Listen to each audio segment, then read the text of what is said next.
Oh, did you guys see this? Dude, so in 1999 to 2003, I lived in Germany as a kid. I was there for 9/11. I was there for a lot of big moments I experienced from more of a European perspective, which was interesting. I lived on a military base, and not even an American military base, on a NATO military base, which had militaries of all European nations. Sorry, you said sus? You said sus. Are you implying that I had something to do with 9/11 because I wasn't in the country and I was 8 years old? Wouldn't that make me less likely? Where were you? I told you, I was on fucking Geilenkirchen NATO base. I brought this up because of this.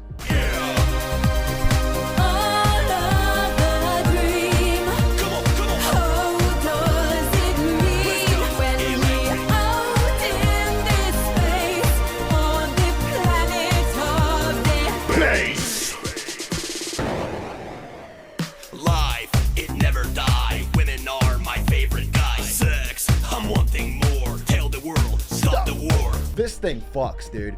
This is so accurate. It's supposed to be a parody of 1990s European dance. This is so accurate.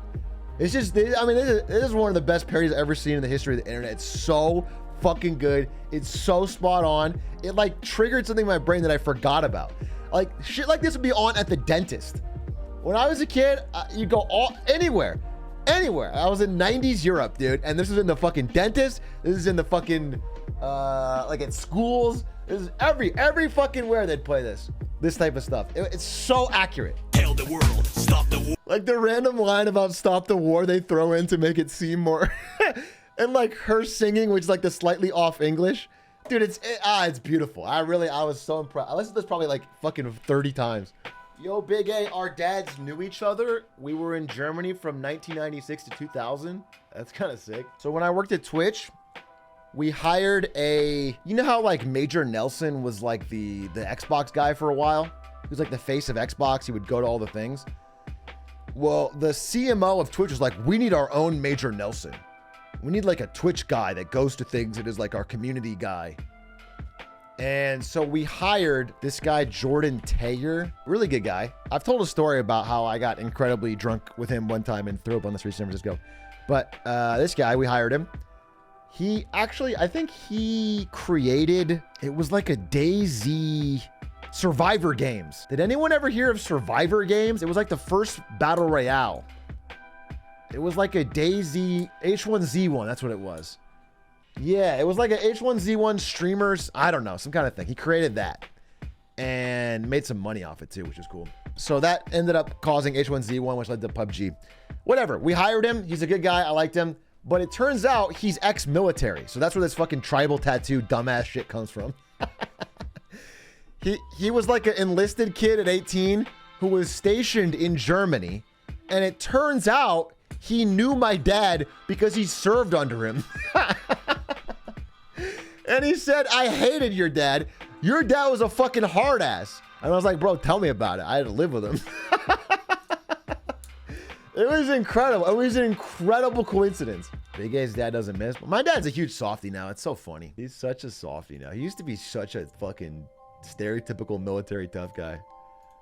And now he's a big old softie, dude. He's a big old, he like cries at the sunset, bro. He like enjoys life and cares about his family. It's fucking embarrassing is what it is. All right, relax. Hey, relax. I can make fun of him. I'm thinking of going to the CSGO 2 first major in Copenhagen with Aiden. Aiden and I did a New Zealand trip last year, and we just talked about doing a Copenhagen trip. The only problem is that all the tickets were sold out instantly day one. Because apparently in Sweden, Counter-Strike 2 is very popular. Counter-Strike's very popular.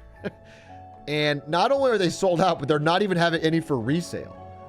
Like, I was willing to pay like double, and nobody is reselling. Everyone wants it so bad. I'm sorry, Denmark. I'm sorry. Well, in Sweden too. There's a lot of Swedes coming over. Copenhagen, Denmark. I'm sorry. Yes, correct. I don't know. I'm gonna see maybe if I can put out an ad on the Reddit or something. I'm trying to find, like, I'll pay well above market, but I need tickets. Atrioc, as a Dane, mention to the Danish people that you meet when you go that you thought Copenhagen was in Sweden. We love those memes. Okay, sure. I'll fit right in. I'll go around and constantly tell people, this is Sweden, right? What's the difference? Who the fuck cares? You know, and that way I'll just generally be a good American. I'll fit right in. Everyone's going to laugh and get along with me. It's like in New Zealand when I call them Australians. They love it. They love it. They can't get enough of it. Do you know any cool tourist spots in Korea? Tourist spots. I'll be honest. In Korea, all I did was I went to a club called Noise Basement 2, NB2. I went there a lot. I got drunk a lot. I went to PC bongs with friends.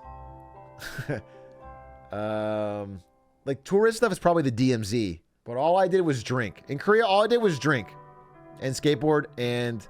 Oh, I played poker. Wait, did I tell a story about Lucky 7 Casino in Korea where they banned Korean citizens from gambling? So it was only foreigners.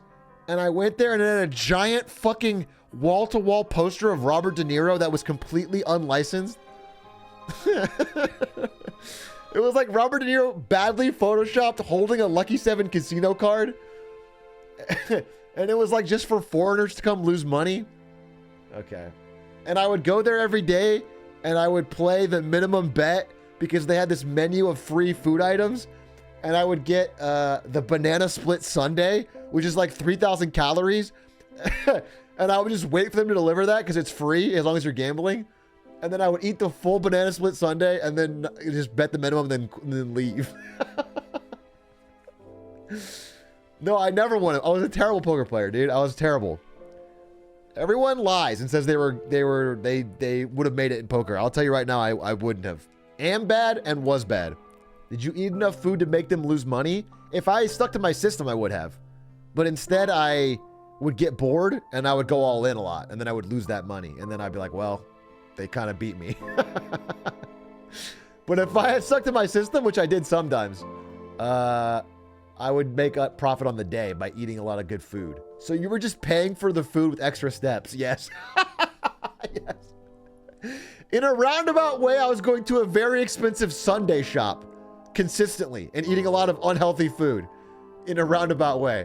That's correct. Was it even good food? Yeah, it was pretty tasty. For sure. For sure. For sure. Atrioc, have you seen Japanese people have been making 9/11 memes in response to Barbenheimer, but it's backfired because Americans love them? Yeah, it's...